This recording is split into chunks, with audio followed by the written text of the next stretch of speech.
தோழர்களே அனைவருக்கும் என்னுடைய மானை வழக்கணத்தை தெரிவித்துக்கொண்டு உங்கள் யாருக்குமே பொறுப்பு கிடையாதுங்க. முதல்ல பொறுப்பை தாண்டி அக்கறையும் கிடையாது. ஏன்னா விஜய் மக்கள் சந்திக்க போக மாட்டார், மக்களை பார்க்கவே மாட்டார், அபண்டமாக போய் சொன்னீங்க கிடையாதுங்க. கிட்டத்தட்ட 30 நாளுக்கு அப்புறம் அவர் 30 கிலோமீட்டர் கடந்து மகாபலிபுரத்துக்கு போய் மக்கள் சந்திக்கிறாருங்க. கடந்த 30 நாட்களில் 13 லட்சம் கப்பல்கள் நாடு விட்டு நாடு சென்றன. 25 லட்சம் விமானங்கள் பறந்துள்ளன. 65 மில்லியன் கிலோமீட்டர் தூரம் பூமி விண்வெளியில் நகர்ந்துள்ளது. கடல் தாண்டும் சிறு பறவைகள் 25,000 கிலோமீட்டர் பறந்துள்ளன. கடலில் இருக்கும் நீலத்திமிங்கலம் 350 கிலோமீட்டர் பயணம் செய்துள்ளது. 96 லட்சத்துக்கும் மேற்பட்ட குழந்தைகள் உலகம் முழுவதும் பிறந்துள்ளன. சுமார் 10 லட்சம் பேர் தீபாவளிக்காக சென்னையில் இருந்து சொந்த ஊர் சென்று மீண்டும் திரும்பியுள்ளனர். ஆனால் ஒருத்தன் மட்டும் பனையூரை விட்டு நகரவே இல்லை.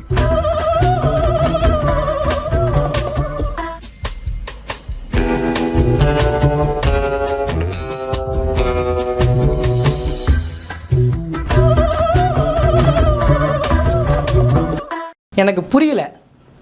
நல்லா யோசிங்க. 30 நாள் 30 கிலோமீட்ரு அவ்வளோதான்.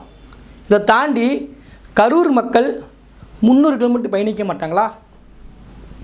என்னங்க நீங்கள் புதுசாக பேசிகிட்டு இருக்கிறீங்க? என்ன புதுசு உங்களுக்கு கட்டமைப்பு உருவாக்குறீங்க?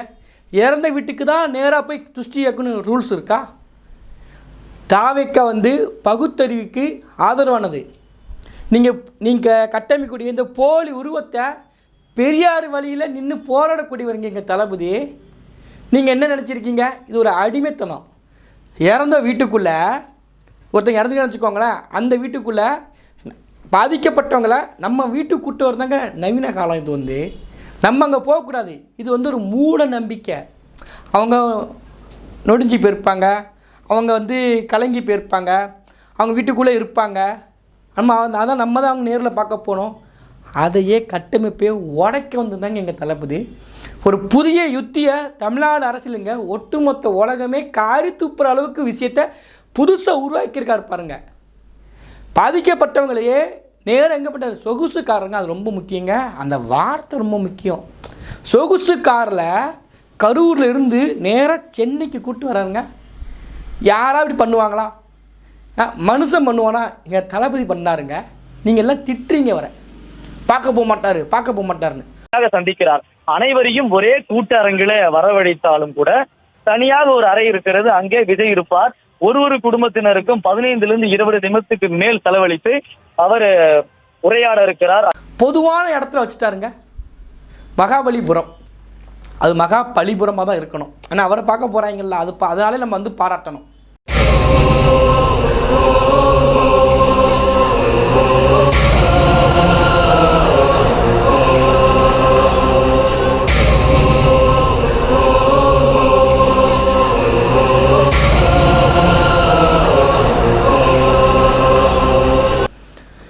இதை செய்ய மாட்டாங்களா? பொதுவான இடம். தளபதிக்கு 30 கிலோமீட்ரு, கரூர்லேருந்து வரக்கூடியவங்களுக்கு 300 கிலோமீட்ரு, அவ்வளவுதான். ஒரு 0 தான் அங்கே இடைவேளை. இதுதான் இந்த சென்று நீங்கள் எங்கேயுமே பார்க்க முடியாதுங்க. அப்படிப்பட்ட சென்ற சரியான மத்திங்க. கரூருக்கும் மகாபலிபுரத்துக்கும் தலைவருடைய பனையூருக்கு இருக்கக்கூடிய வீட்டுக்கும் ரொம்ப இடைவெளி கம்மி. 30 கிலோமீட்டர் தான். அவங்களுக்கு ஒரு ஜஸ்ட்டு 3 கிலோமீட்டர். தளபதிக்கு 30 கிலோமீட்டருங்க. போகணும்லாங்க. யாராவது போவாங்களா அப்படி? 30 கிலோமீட்ரு. ஒரு வீட்டில் ஒருத்தங்க இறந்துட்டாங்க. இறந்து போனவங்கள பார்க்கறதுக்கு 30 கிலோமீட்டர் போயிருக்காரு. ஆனால் இறந்து போனவங்க பாதிக்கப்பட்டவங்க 300 கிலோமீட்டர் வர மாட்டாங்களா? சார், எல்லாம் ரெடி.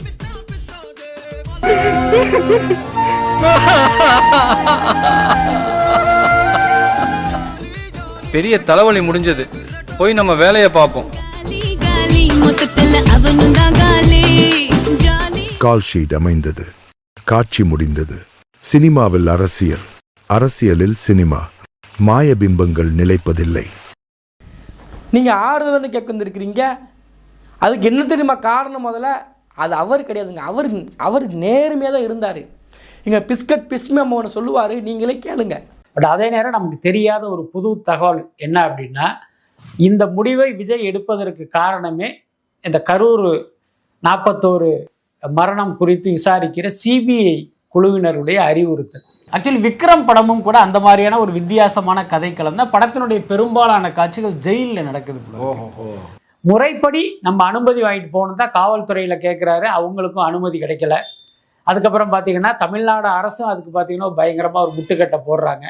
என்னன்னா படத்தில் வந்து விஜய் சேதுபதி வந்து ஒரு கைதியாக இருக்கார். ஏன்டா கைதி அப்படின்னா அவர் ஒரு தீவிரவாதி அப்படின்னு வச்சுக்கலாம். இப்போ உள்ளே இருக்கார். அவரை அங்கிருந்து தப்பிக்க வைக்கிறதுக்கு ஒரு பெரிய அசைன்மெண்ட் போடுறாங்க. எப்படின்னா இன்னொரு கைதியாக வந்து ஃபகத் ஃபாசில் உள்ளே போகிறாரு. இந்த சூழ்நிலையில தான் இந்த கேஸ் உச்சநீதிமன்றத்தினுடைய வழிகாட்டுதலின்படி சிபிஐக்கு போகுது. அப்போ சிபிஐ கிட்ட இவங்க கேட்கும் போது அவங்க தரப்பு என்ன சொல்லியிருக்காங்கன்னா, நீங்கள் அங்கே போகிறது வந்து அட்வைசபிள் கிடையாது, உள்ளே போய் அங்கிருந்து அவரை தப்பிக்க வைக்கணுங்கிறது தான் இவருக்கான அசைன்மெண்ட். இப்போ இதை வந்து கமல் தெரிஞ்சுக்கிறாரு. கமல் தெரிஞ்சுக்கிட்டு அவரும் கைதியாக உள்ளே போகிறாராம். இப்போ கமல் யார் அப்படின்னா மேபி போலீஸாக கூட இருக்கலாம் என்ன. ஸோ இப்போ இவரும் உள்ளே போய் இந்த திட்டத்தை எப்படி முறியடிக்கிறாரு அப்படிங்கிற மாதிரியான ஒரு ட்ரீட்மெண்ட்டாக பயங்கர இன்ட்ரெஸ்டிங்காக பண்ணியிருக்காராம். சிபிஐ தான் இந்த ஐடியாவே கொடுத்துருக்கு. அவருக்கு சத்தியமாக அவருக்கு இந்த எண்ணமே கிடையாது. அவர் இதை நினச்சி கூட அவர் பார்க்கலங்க. அவர் வந்து எப்படியாச்சும் அவர் பனையூருக்கு வரணும்னு ஆசைப்பட்டார்.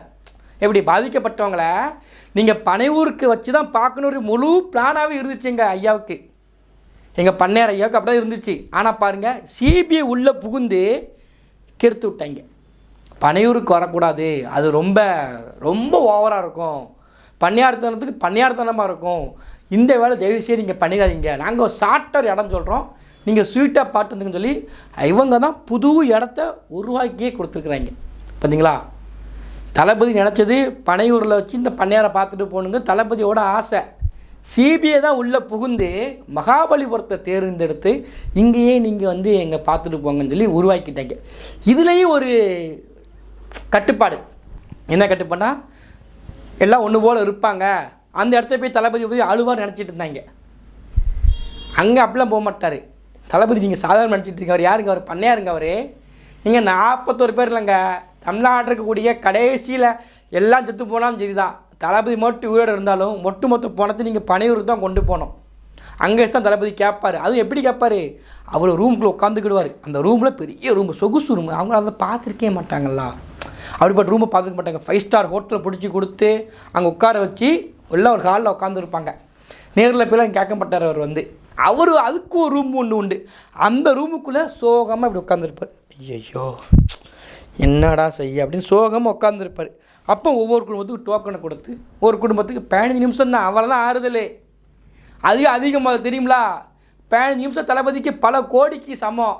அதை செலவு பண்ணி கூப்பிட்டு வச்சு 15 நிமிஷம் ஆறுதல், எனக்கு ஆறுதல் உங்களுக்கு ஆறுதல், ஓகே சூப்பர் அப்படின்னு சொல்லி ஒரு அனுமதி கொடுத்துருக்காருங்க. யாரா செய்வீங்களேங்க சந்திக்கிறார். அனைவரையும் ஒரே கூட்டரங்கில வரவழைத்தாலும் கூட தனியாக ஒரு அறை இருக்கிறது, அங்கே விஜய் இருப்பார். ஒரு குடும்பத்தினருக்கும் 15 to 20 நிமிஷத்துக்கு மேல் செலவழித்து அவர் உரையாட இருக்கிறார். ஏங்க நீங்கள் என்னங்க, நீங்கள் இது கூமாப்பட்டியோட சூப்பருங்க இது. எங்கள் தளபதி இப்படி பண்ணியிருக்காருங்க.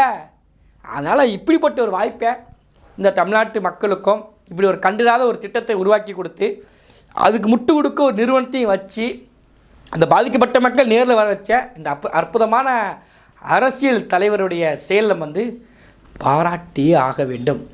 பாராட்ட வேண்டிய கட்டாயத்துக்கு நம்ம தள்ளப்பட்டிருக்கோம். அதனால் மக்கள் அனைவரும் ஒன்றாக ஒன்றிணைந்து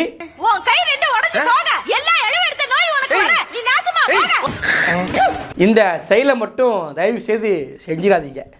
தளபதி மனசு அவரே சோகத்தில் இருக்கார். 30 நாளைக்கு அப்புறம் இப்போ தான் கொஞ்சமாவது மீண்டு எழுந்து வந்து அடுத்த இப்போ 41 போயிடுச்சுலாம், அடுத்த இதுக்கு ரெடி பண்ணிக்கிட்டு இருக்கா தளபதி வந்து. நான் திரும்பியும் சொல்கிறேன், நீங்கள் 41 நிப்பாட்டாதீங்க. தளபதி கால் வச்ச இடம் முழுக்கவே பல டெட் பாடி உருவாகியிருக்கு. இதுதான் உண்மை. அடிக்கி ஒரு டெத்து நடந்திருக்கு. நீங்கள் அதனால் வந்து 41 சுருக்காதீங்க. அவர் வந்து ஒரு வாரம் வாங்கிட்டு வந்துட்டார்.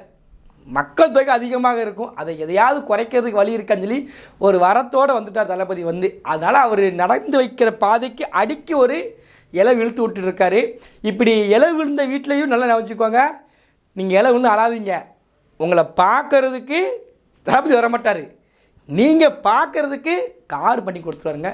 எந்த கட்சி தலைவர் பண்ணுவாங்களா? சொகுசு காரு, சொகுசு விடுதி, அதுக்குள்ளே தளபதி பார்க்க தனிப்பட்ட ஒரு ரூம்பு, இதெல்லாம் எங்கேயும் செய்யவே மாட்டாங்க. அப்படிப்பட்ட ஒரு சிஸ்டத்தை உருவாக்கி வச்சுருக்கிறாரு. அந்த சிஸ்டத்தை ஃபாலோ பண்ணிக்குவேங்க. இனிமேல் வந்து அசிங்கமாக பாதிக்கப்பட்ட நேரில் போய் பார்க்க போகிறது, அவங்களோட போய் கலந்துக்கிறது அசிங்கம் பிடிச்ச வேலைங்க, கருமாந்தம் பிடிச்ச வேலைங்க. இது வந்து கேவலம் இல்லையா உங்களுக்குலாம்? வந்து இனிமேல் தளபதி மாதிரி தூய்மையான உண்மையான அரசியல் பண்ணுங்கள். இதுதான் மக்கள் அரசியல். இது மற்ற அரசியல் கட்சிகள் பழகிக்குவாங்க. நேரில் போகாதீங்க, அவங்கள கூட்டு வாங்க, அவங்களோட அங்கே வச்சு நீங்கள் உரையாடுங்க, அங்கே வச்சு நீங்கள் பேசுங்க. புதிய யுத்தியை உருவாக்கியிருக்காரு. இதை எல்லோரும் ஃபாலோ பண்ணுங்கள்.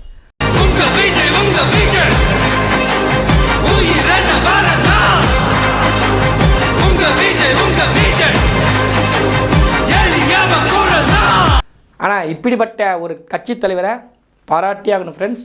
நீங்கள் தளபதியை மறக்காமல் பாராட்டுங்க. அடுத்த ஒரு பதிவில் வந்து சந்திக்க. நன்றி, வணக்கம்.